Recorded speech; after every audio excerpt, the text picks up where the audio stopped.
بسم اللہ الرحمن الرحیم۔ اللہ تعالیٰ نے قرآن مجید میں اہل اسلام کو زندگی گزارنے کے جو اصول ضابطے اور طریقے بتائے ہیں،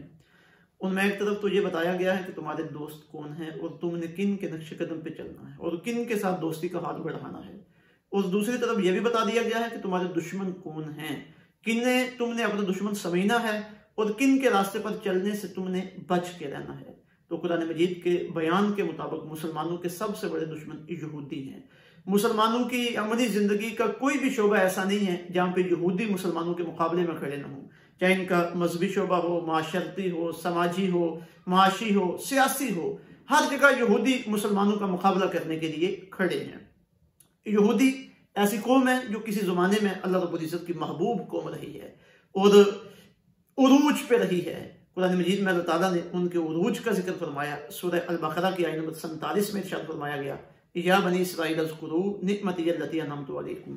اے اولاد یعقوب میرے اس احسان کو یاد کرو جو میں نے تم پر کیا، وانی فضلتکم علی العالمین، اور میں نے تمہیں تمام دنیا والوں پر فضیلت عطا فرمائی۔ یہ اللہ تعالیٰ نے ان کے عروج کو بیان فرمایا کہ ایک وقت تھا کہ اس وقت دنیا میں جتنی بھی قومیں تھیں ان میں سب سے افضل قوم یہ قوم بنی اسرائیل تھی۔ پھر ان کے اندر برے اخلاق آئے، ان کے کردار اچھے نہ رہے، اللہ رب العزت کی نافرمانیاں کی انہوں نے۔ پھر ایک وقت آیا کہ یہی ان کا عروج زوال میں بدلا، اور ان کے اس زوال کو بیان کرتے ہوئے اللہ تعالیٰ نے قرآن مجید سورہ البقرہ کی آیت نمبر 61 میں ارشاد فرمایا، ضربت علیہم الذلۃ والمسکنہ، ان پر ذلت اور محتاجی مسلط کر دی گئی، وباؤ بغضب من اللہ، اور یہ اللہ تعالیٰ کے غضب کے مستحق بن گئے۔ ایک طرف ان کا عروج ہے اور ایک طرف ان کا زوال ہے، اور پھر انہوں نے ہمیشہ کوشش کی ہے کہ مسلمانوں کو دھوکے کے ساتھ اپنے قریب کریں، تو اللہ تعالیٰ نے مسلمانوں کو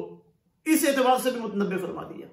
سورہ البقرہ شریف کی آیت نمبر 120 میں ارشاد فرما دیا گیا، لن ترضى عنك اليهود ولا النصارى حتى تتبع ملتهم، کہ یہ یہودی اور عیسائی ہرگز تمہارے دوست نہیں بن سکتے یہاں تک کہ تم ان کی ملت کی پیروی کرنا شروع کر دو، اپنے دین کو چھوڑ دو اور ان کے دین کو قبول کر دو، اس سے پیچھے یہ کسی بھی معاملے پہ تمہارے ساتھ راضی ہونے کے لیے تیار نہیں ہے۔ تو آج جب مسلمانوں کی یہودیوں کے ساتھ کشمکش پورے عروج پہ ہے، فلسطین میں غزہ کی پٹی پہ مسلمانوں کے اوپر جو ظلم و ستم ہو رہا ہے، اور باقی زندگی کے شعبہ جات میں جو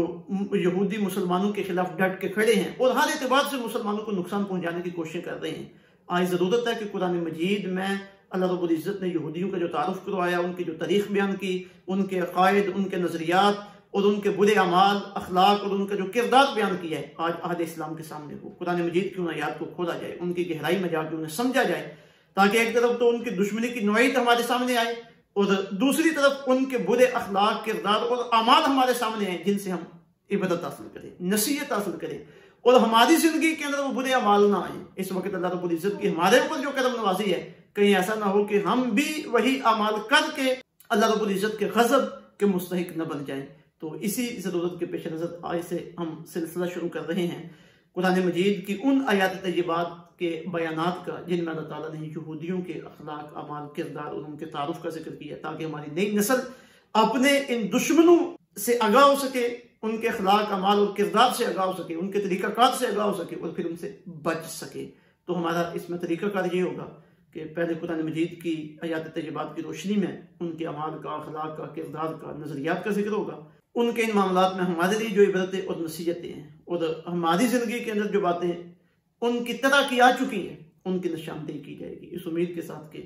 قرآن مجید کا پیغام عام ہو، ہمارے مسلمان بھائی بہنیں ان چیزوں کو سنیں اور پھر اپنی ذات کے اندر دیکھیں کہ ہمارے اندر کون کون سی ایسی چیزیں ہیں جو آ چکی ہیں، انہیں اپنی زندگی سے ہم علیحدہ کرنے کی کوشش کریں، اللہ رب العزت سے اپنے گناہوں کی معافی مانگیں، توبہ کریں۔ تو انشاءاللہ یہ سلسلہ